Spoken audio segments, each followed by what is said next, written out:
ادامه گفتار رامن زنان سبزبهار شاعر خلقی تاجیکستان گلرخسار. گفتار 15.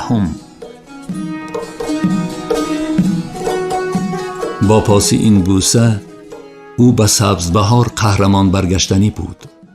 جوان کیت و دالان دراز و تاریک زده نزد حمدی اش نه آمد. تاش در پهلوی جوان به دیوار پوست زده به نصیحت پرداخت. بیعقلی نکن بچه، جنگ و سالبانی نیست پگاه روی بیگاه برگردی. لازم داند حکومت خودش تو را دعوت می کند. خودی من چند بار عریضه نوشتم. آوازش را بلند کرد تاش تا همه شنوند. عرضم را گوش نکردند. لازم دانستند انا خودشان دعوت کردند. جوی تو من روم اکا. زاری کرد بچه که به دیه برگشتن نمیخواست. زلیخا او را گریان گسیل کرده از پنبچینی از کارزار انتظار بود. ابلهی بدزاد. در دل جوان را حقارت داد تاش. نه خودت عقل داری نه پدرت. خود را به زور نگاه می داشت تا بروی جوانی رزمخواه شپاتی نفرارد. برگرد، بیعقلی نکن. غمی کمپیر و موی سفید را نمیخوری.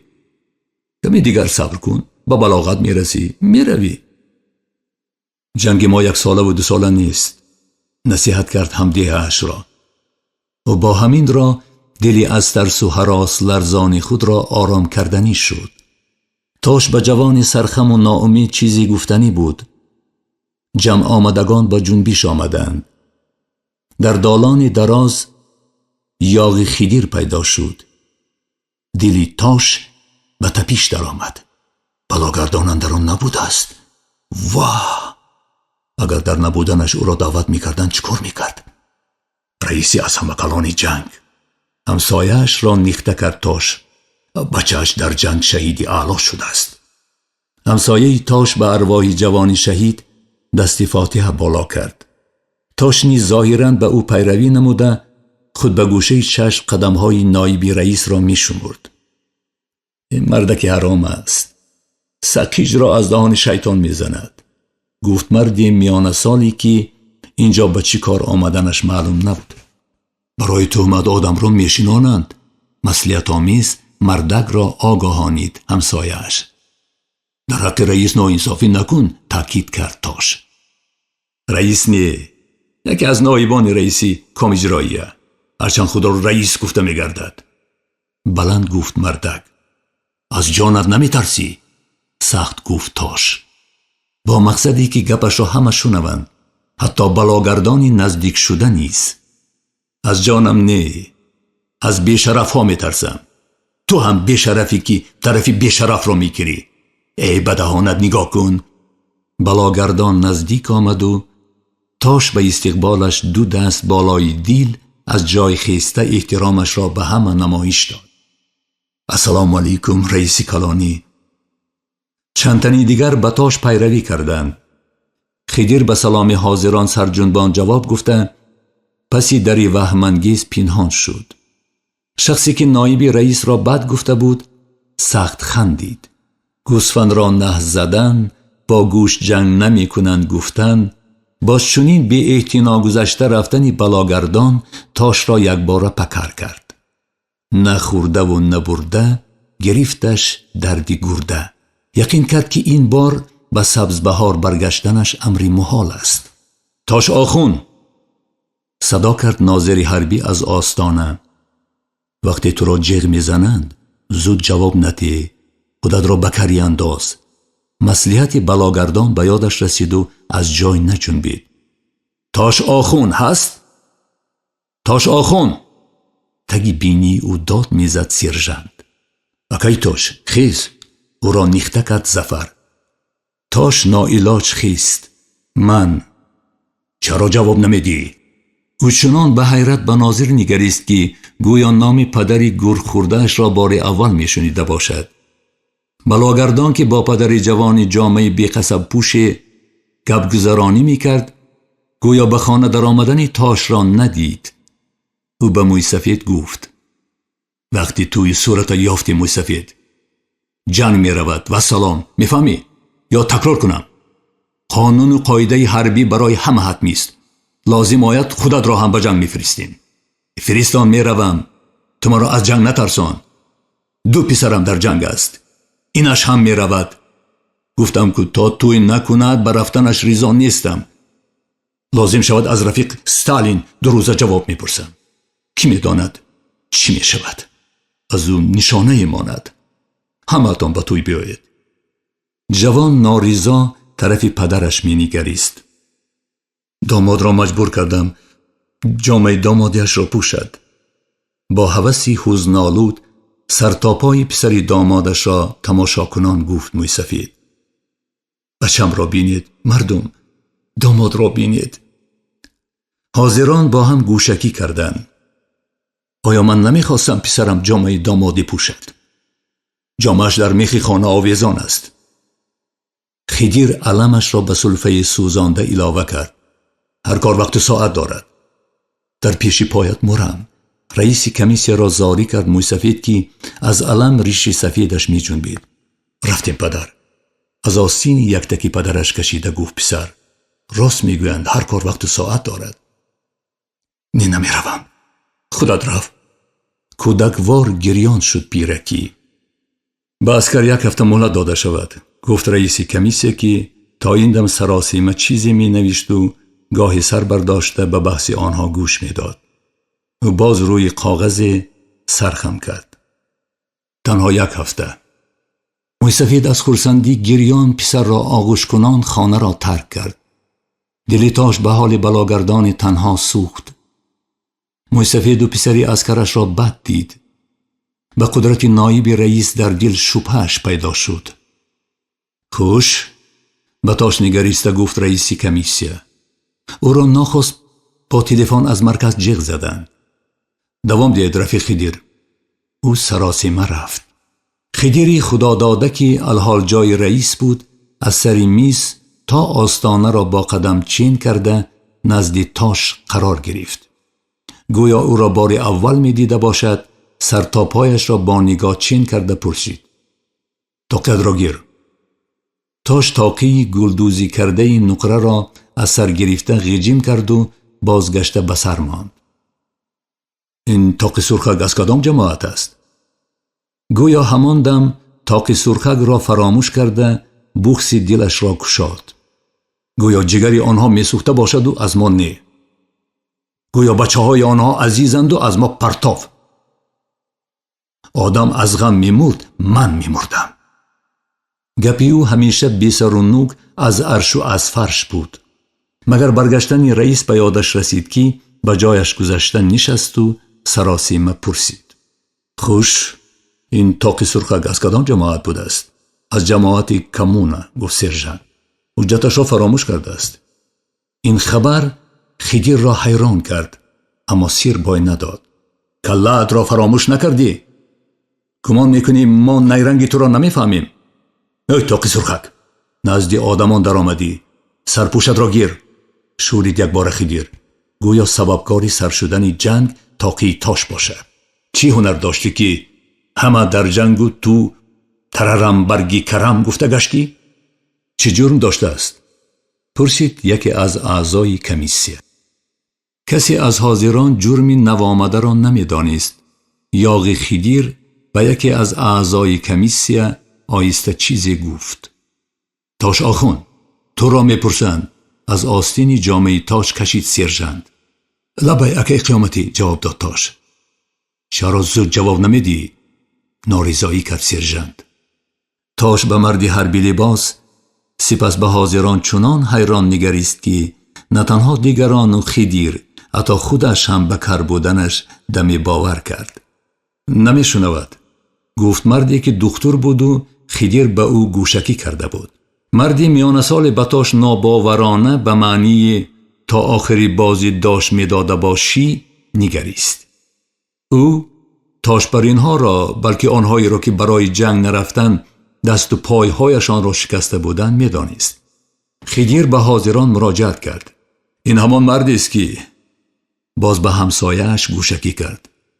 قصه پسر و پدر را که گرگان طلع کردند همه شنیده اید؟ بعضی از حاضران سر جنباندند. اکنون خودش را بینید رفیقان. حاضران کنجکاوانه به تاش نگریستند. عذر دارد مردک. انا حجتهای تاش آخون. شناس شوید. تاش فوری سربندش را کشاده نیمی گوشش را نمایش دادنی شد. اما سری وقت خود را دست گرفت. سربندت را کشا اشاره کرد هم پهلوی نایب رئیس. تاش سربندش را به فرجه کشاد. پنجه هایش کپش را نمی گرفتند. حاضران را دمی از دیدن جرم اوریان آدمی حالتی ناهنجاری رخ داد. فهما نمی شود. رفیق حسن شاکر به همسایه‌اش مراجعت کرد. خدیر شبه داشته باشی می توانی سنجیده بینی. چی جای دیدن و سنجیدن؟ فهما گفت دکتر. برای بتالیانی کارگری می شود. گفت همانا مرد میان سال که تا هنوز آزمایشکارانه به نو آمده می نگریست. خانه سوزد بچه‌ات مرد. او را در دل دعا کرد تاش که می ترسید سرخی رویش سرش را آشکار می کند. تا آخری بازی داشت دادن مشکل تر می شد. بتالیان کارگری در عقیبگاه هم لازم است رفیق سمیرنوف. گفت اصلان شاکر. در آسایشتگی بچون اینها دولت نفقه تعیین می کند. بازرده علاوه کرد خدیر. همسایه‌اش او را طرفگیر شد.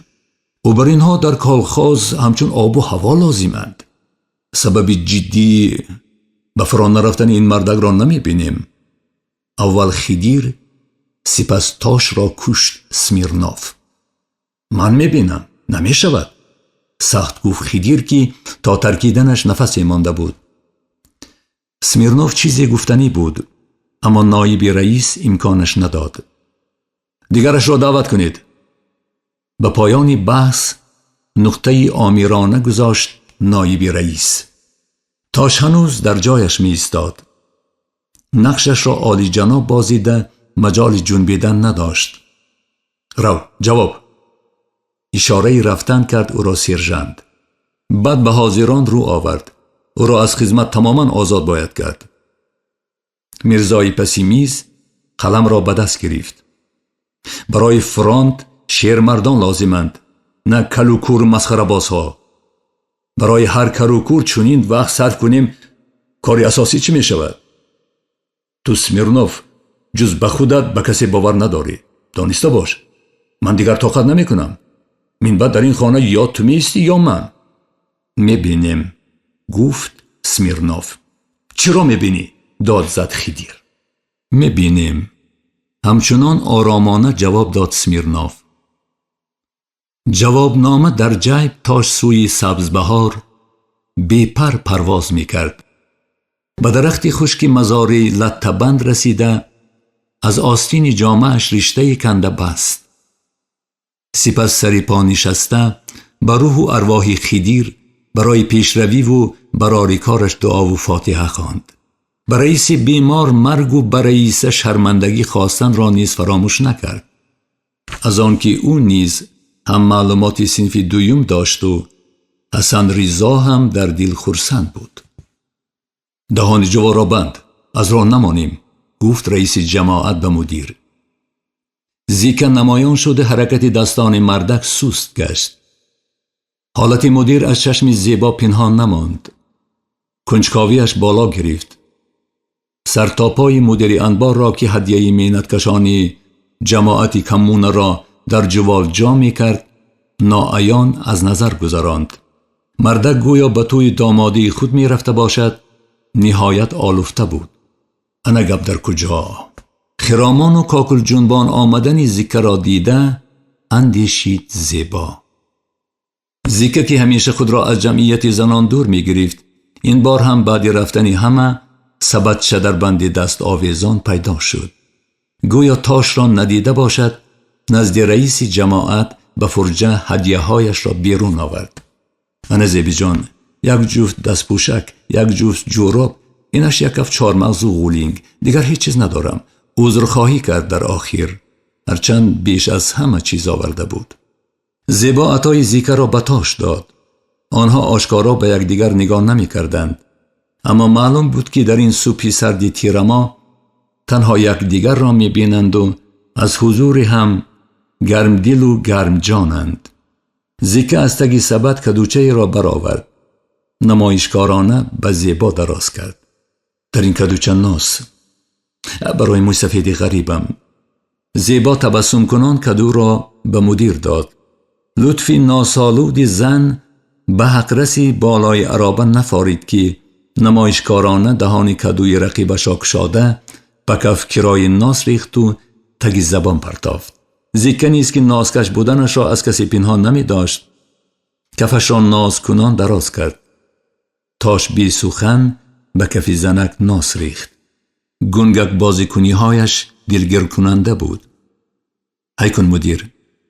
زیبا تاری عرابه برآمده با جوال هدیه ها تکیه کرد. زیبی جان، این فتیرچه توشه راه خودت، گفت زیکه نان را دراز کرده. و جنگ کردند یا ایار را اثبات کرده نیست که گپ و کلاچه مردم در حقشان بیهوده است.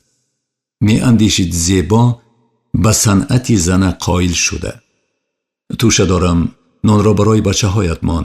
رد کرد او. از نان رو نگردان گیر زیبی جان. دولتمان زنده باشد بچه های من خار نمی شود. زیکه فتیر گرم را به بغلی او زیر کرده آستین جنبان و غمزه کنان رفت. تاش هنوز پشتگردان گویا دهان جوار را می بست. رفتیم، از راه ماندیم. سراسیمه کرد همراهش را. طبعی تاش از بی‌لطفی زیکه هوای بارانی را می ماند. عرابه حرکت کرد. صدای سلفه کمپیری مرجان از خمگشت کوچه به گوش رسید. اسب را نگاه دار، آچم می آید، گفت زیبا. ابا غرونگید مردک لجام اسب را سخت کشیده. کمپیر پاپیچ و سلفه کنان سوی عرابه می دوید. چنان می نمود که بار دیگر زور زده سلفت دل و جگرش به دهانش می آید. سفرکی ها یکی دل سوزانه دیگر دلتنگانه پایان سلفه بی آخری او را انتظار شدند. خدا نه مرا گرفت و نه سلفه ام را. خنک شود، دهانم را پوشیده نمی توانم. عذر پیش آورد کمپیر. سلفه و تقدیر بدش را ملامت کنان دهانش را با روی مال پوشیده. سپس از آستین یک جفت جوراب نقشین را بیرون کشید. زیبا از عرابه فرامده مهربانانه کمپیر را آغوش کرد. زیر کرته کرباسی یک تاره کتفهای لاغر کمپیر از سردی هوا می لرزیدند. در هوای خنک آواره شدی آچه جان. می گفتی خودم رفته می گرفتم. عذر خواست زیبا. حاضر تمام کردم جانی آچه. شبی دراز سلفیدم و بافتم. خیریت شبی تیر ما دراز است. برای یک جفت جوراب از راه ماندی یوشک. خشم گرفت مرجان. با نیش نگاهش مردکی از گفته پشیمان شده را سوراخ کرده. ای وای، هرچی داند خوردنی قند و نبات آخوری کا باشد و کنجی رباد. کمپیر تاش را با آواز بلند خر گفت و اون نشنید. این یک جفت جوراب از خودت و آخونی گور خورده قیمتتر است، شورید کمپیر. یک جفت جوراب. کمپیری مرجان خزینه ندارد. اگر خزینه می داشت صدقه سری استالینی جان میکرد. زیبی جان نشنیدم نگویی. این جوراب ها آخرین نوری چشمی آچه بی بچه ای تویند. نوری چشمم تمام شد. قلم و دفتر گرون نویس. هرچند امر کمپیر در عین حال بیجا بود، زیبا به اجرایش تیار شد. چی نویسم آچه؟ نویس. ابروانی چون بالی شکسته کبوتر پایانش را بالا برداشت کمپیر. نویس. به استالینی جان از مرجان سبزبهاری چون نشانه زندگی. چی رنگ شدی؟ نویس. استالینی جان خودش نپوشد، بچهش میپوشد، نبیرش میپوشد. گردنی کوتاه تاش به گریبانش فرو رفت. زیبا ناعلاج خواهش کمپیر را نوشت. مرجان انگشتش را برنگدانتر کرده به کاغذ پخش کرد و ورق را به درون جوراب ها انداخت. زیبی آچه، اگر جوراب ها به صاحبشان نرسند در قیامت هم دامنت را سر نمیدیم. فهمیدی؟ فهمیدم آچه. به امان خدا. دست برداشت کمپیر. عرابه چرخهای کهنش را در راه سنگلاخ دیه ساویش داده فیغان کنان به حرکت در آمد. وقتی که از دیه بیرون شدند زیبا جوراب ها را گرفته تماشا کرد. جوراب ها آخرین نور نگاه کمپیری بیفرزند، آخرین علم نقشین او در حقیقت بی‌بها بودند. او به جوراب‌ها می‌نگریست و زندگی رنگین و نقشینی کمپری جگر سوخته پیش نظرش جلوه می‌کرد. طبیعت دست مرجان را گلساز کرده خودش را بیرحمانه رنجانده بود. از 10 پنجه‌اش هنر می‌ریخت و از 2 چشمش چشمه. از بس که بی‌ضریات بود دلی شاد و خانه آباد را ندید. 3 بار به شوهر برآمده خانه آباد کرد، 3 بار باغ سبزاند، 3 بار بی نصیب و خانه ویران شد. بیگناهی خود را می دانست. از این روز زود رنج و بالا نظر بود. حسنی هنرش تندی و اوریانگوییش را می پوشاند. زخم بی صاحبی و بی فرزندیش همیشه خونشار بود. علمهایش را با زبان نقشهایش بیان می کرد. نقشش مثل خودش از دیگران فرق داشت. زنهای سبزبهار هر کدام نقش خاصی میراثی داشت. یکی نقش دیگری را خواهد باید اجازت می پرسید، وگرنه هنرمندان را می شوراند. نفیس ریشتنی پشمو با رنگهای خاص رنگ کردنی رشته در این محل هنری 2 روزه نبود. در نقش و نگارشان فصلی زمستان چون بهار می شکفت. جوراب و دستپوشک‌های از این دیه به فرانت فرستاده بیمانند بودند. خاصه نقش دستان مرجان. تاش بی دماغ و خاموش عرابه می راند. زیبا به پشت سری مردک نگریسته بی اختیار کشف کرد که تاش دیگر آن حقیر و فرمانبردار پیشینه نیست. خیال چونینش نمود که نزدش تاشی آخونه یاغی خیدیر نشسته است. چرا چنین اندیشه به سرش آمد خودش هم نمی دانست. دهشت جنگ نه تنها در قاتلی و خونریزی، این چنین در کوری چشمی رحمش بوده است. جنگ پهلوهای دیگری دهشتناکتری داشته است.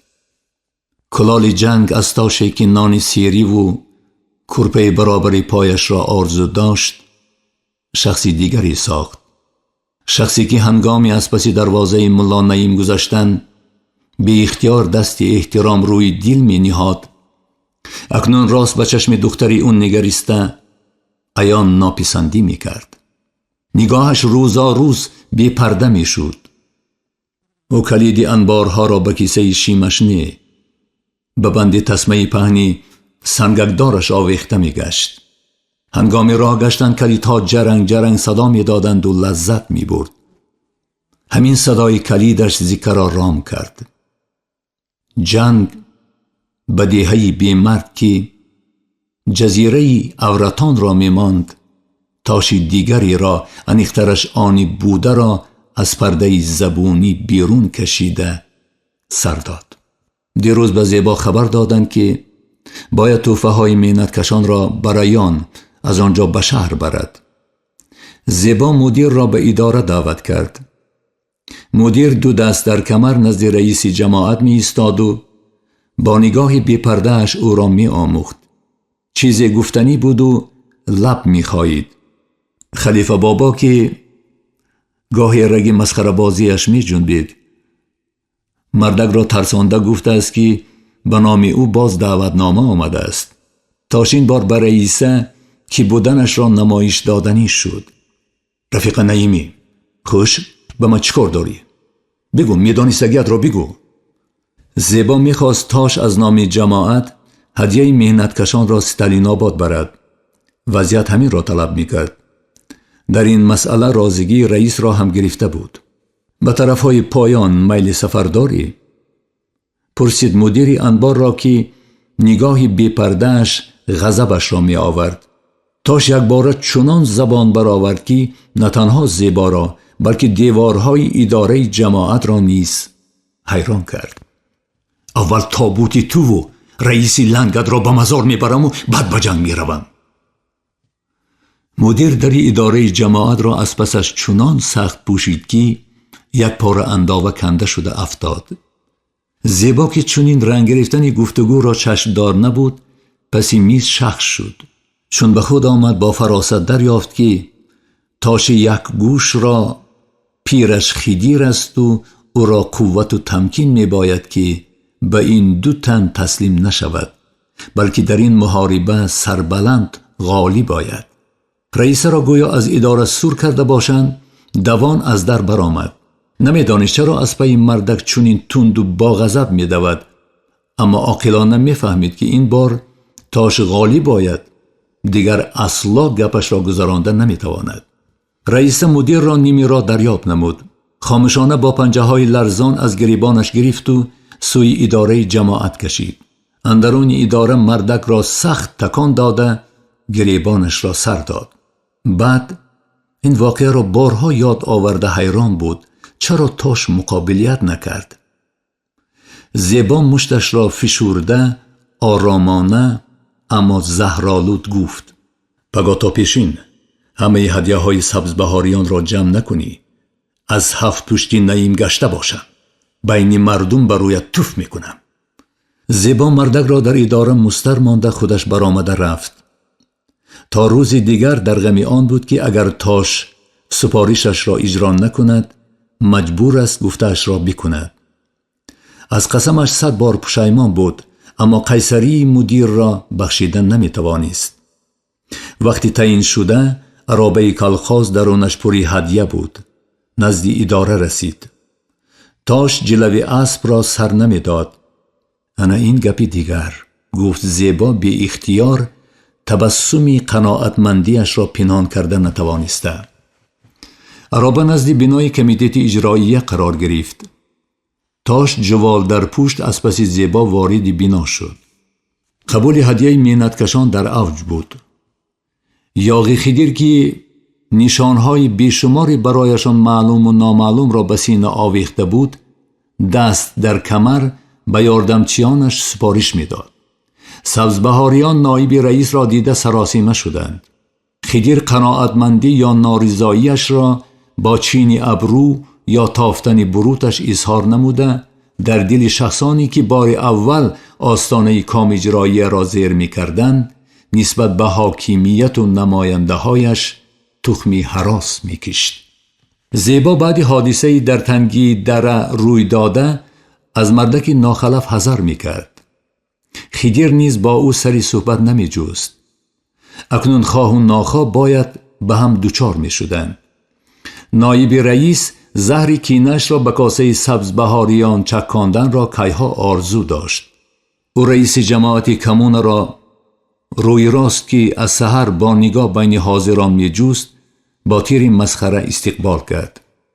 کمی دیگر خواب نکردی رفیق نعیمی؟ با هوای آستینت در غوش می روی، زمانه نمی بردارد. با سپارش حکومت بازی می کنید ها؟ کلخاز کمونه اعلان کردند دستیاران. من با آواز بلند گفت زیبا که از نزد مردکی کینگیر راهی گریز می کافت. حاضران همه سوی او گشتند. نایب رئیس زهر خنده کرده گفت: من شنیدید؟ دقت همه را سوی خود و زیبا جلب کرده: نخواد نعیمی تنها خودت یک کلخاز باشی. من اقلا ما گوی. بدن زیبا را عرقی سرد زیر کرد. رنگش اول سرخ سپس سفید شد. تاش خرسندیش را از ملزم شدنی همدیهش پنهان نکرد، بلکه به دهان خدیر با امید نگریست که شاید کنایه‌ای تلختری نسبت به رئیس بگوید. کلخاز کمونه تکرار کردند اعلان را. من بلندتر گفت زیبا که از خنده نایب رئیس و حاضران رنجیده بود. کسی بلند و پرمعنا سلفید. دیگری خندید. یکی از دستیاران قلم را از پشت گوشش گرفت. زیبا با منی خود سبز بهاری بودنش را نمایش داده اکنون در آتش حیا می سوخت. می خواست چیزهای آوردهش را زودتر سپاریده با راهی آمدهش به قفا برگردد و مثل تابان دیگر از دریا نگذرد. خدیر سری میز پیدا شده با آواز بلند دعوادار گفت: کو ببینیم سبز بهاریان بلند آواز به فرانک چی میفرستند؟ گوش آخر وارد را مردم ببینند. امر کرد خدیر قیافه جدی گرفته.